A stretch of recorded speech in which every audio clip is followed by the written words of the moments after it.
Salut à toi et bienvenue sur ce nouveau tuto créatif.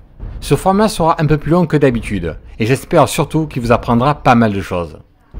Nous nous revoyons donc pour une explosion de cerveau. Avec l'enfermement du Covid-19, j'ai décidé de créer une scène un peu humoristique sur les effets de l'enfermement. C'est surtout un moyen de voir pas mal de procédés pour y parvenir. Allez, pas de blabla, du résultat, c'est parti. Alors je vais éviter la partie détourage puisque j'y ai consacré 2 tutos là-dessus. Si vous voulez commencer par cela, cliquez sur la bulle d'infos qui apparaît et visionnez ce tuto, puis revenez. Si vous avez déjà la technique, on peut poursuivre. On zoome un peu en faisant commande ou CTRL+, puis on va sélectionner l'outil ellipse. Puis il faut l'étirer au niveau du front. OK. Tout en gardant notre sélection active, on duplique le calque en faisant commande ou CTRL-J. Vous voyez, nous avons notre intérieur de crâne. Je reviens sur mon calque du dessous et je sélectionne l'outil plume, puis plume de courbure. Je repasse sur le haut de l'ellipse, puis je sélectionne définir une sélection, je laisse un pixel et je valide. OK. Maintenant on duplique le calque en faisant commande ou CTRL-J. Bien. On clique sur l'outil déplacement. Puis on bouge notre scalp à bonne hauteur. OK. On revient sur notre premier calque. Puis avec l'outil gomme, on retire le haut du crâne.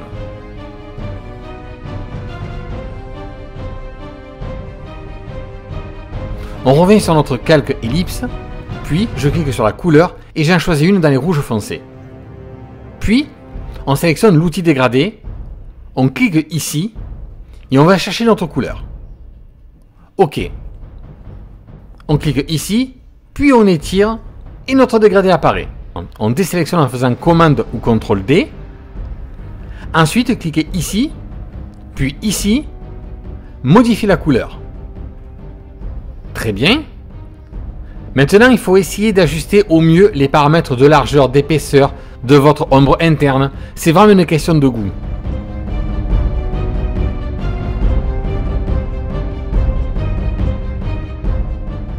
Allez, OK, on vient ensuite ici, on va essayer de trouver un bon compromis sur notre lueur externe afin d'appuyer notre découpe.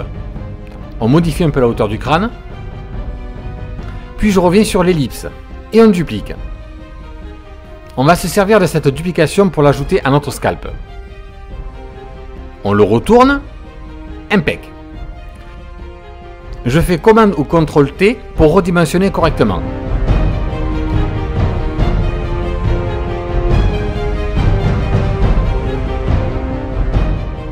On revient sur le scalp et avec la gomme on supprime ce qui déborde.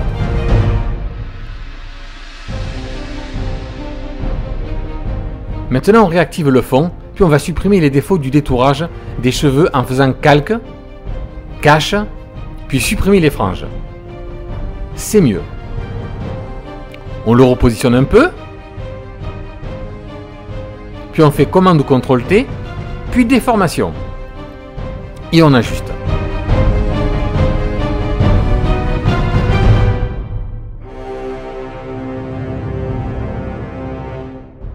On fait pareil pour l'ovale du crâne, on resélectionne l'outil déformation et on réajuste.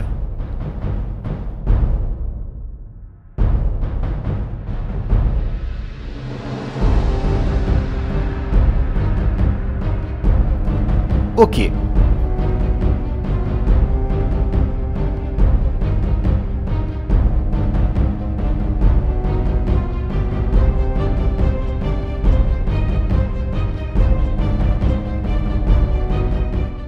Vient le moment d'importer une photo de bombe atomique sur notre photo, puis on l'ajuste sur notre crâne. On va détourer le champignon.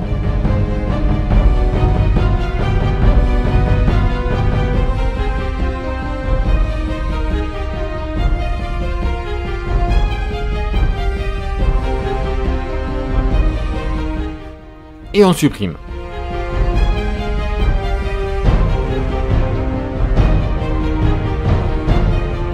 Un petit commande ou CTRL-T pour redimensionner correctement cela.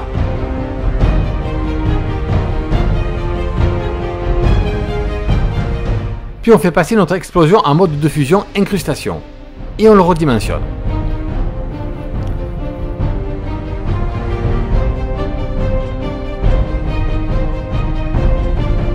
On fait ensuite commande ou CTRL U. On va augmenter la saturation et baisser la luminosité.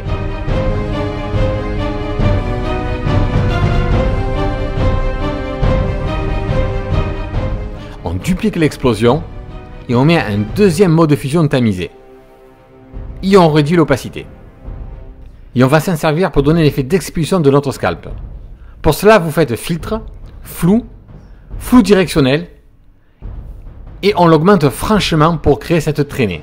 Attention à ce curseur qui permet de choisir l'angle de flou. Pour nous, il est parfait. On prend l'outil gomme et on efface le surplus.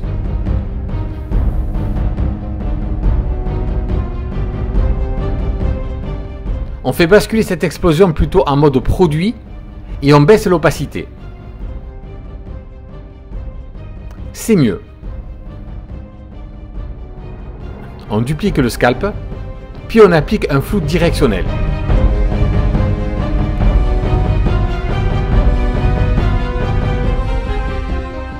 Avec la gomme, on efface le surplus et on réduit un peu l'opacité. On revient sur le personnage et on va lui donner un peu plus de couleur en repassant par caméra raw. Bien. On va appliquer de la fumée sortant des oreilles. Pour cela, on crée un nouveau calque. Puis avec un brush fumé, on l'applique au niveau des oreilles. Je vous mettrai le lien pour télécharger ces brushes dans la description. On le met en mode de fusion incrustation.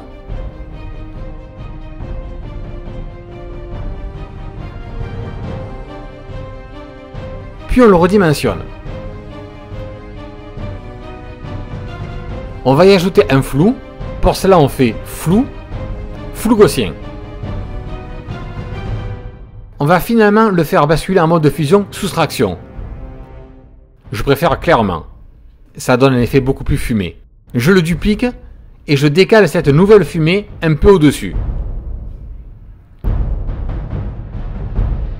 On va les faire fusionner. Pour cela, on les sélectionne tous les deux et en faisant commande ou CTRL E, ça va se fusionner automatiquement. On duplique notre fumée et on va faire une symétrie afin de le positionner sur l'autre oreille. Pour cela, on fait édition, transformation, puis symétrie horizontale. On peut maintenant déplacer le calque de l'autre côté. On revient sur notre ellipse et on reprend notre sélection. Et avec l'outil gomme, on retire ce qui bave sur le front. Avec le recul, je n'aimais pas cet effet magmatique sur le haut du crâne. On va se positionner sur chacun des calques et gommer cet excédent. On fait un commande ou CTRL plus pour zoomer.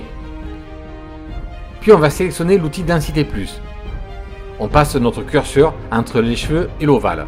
C'est pour améliorer le fondu.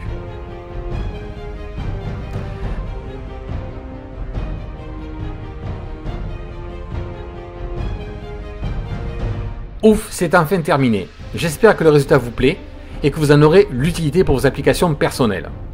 En attendant, j'espère bientôt vous revoir sur la chaîne. Portez-vous bien. Salut!